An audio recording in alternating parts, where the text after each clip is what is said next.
The scene all across Brazil today. Pregnant women worried about their babies line up to get tested for the Zika virus. This Brazilian mother says she doesn't know what her daughter's future will be.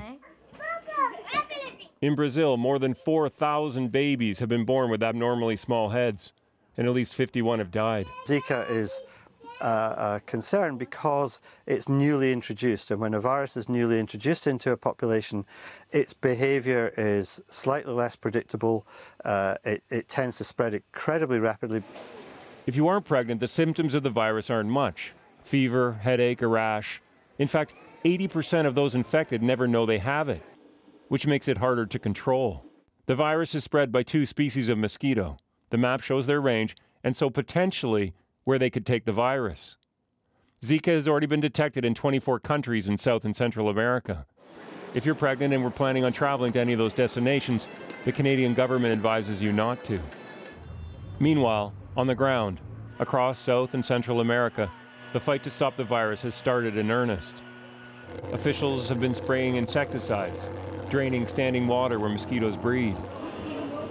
Concern is especially high in Rio de Janeiro, with the city's Carnival only weeks away, and the Summer Olympics scheduled for August.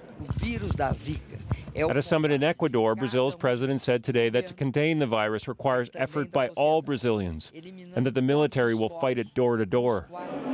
Meanwhile, several countries have taken the extreme measure of asking women not to get pregnant until 2018. In Washington, President Obama was briefed on the potential spread of the virus by his national security and health teams. A White House spokesperson tried to dampen fears. People who are not pregnant, men and women, the Zika virus is basically a mild, non-fatal form of dengue fever. Studies show that only about 1 in 5 people who get Zika will have any symptoms. Today in Europe, Denmark joined a growing number of countries to report Zika infections. And this afternoon in Ottawa, Health Minister Jane Philpott with news that the Zika virus is here in Canada. I believe, if I'm not mistaken, that there are 3 cases in Canadians who have traveled to affected countries that have come back with documented cases of Zika virus. I'm pleased to say that there have been no cases of locally transmitted cases of Zika virus in Canada.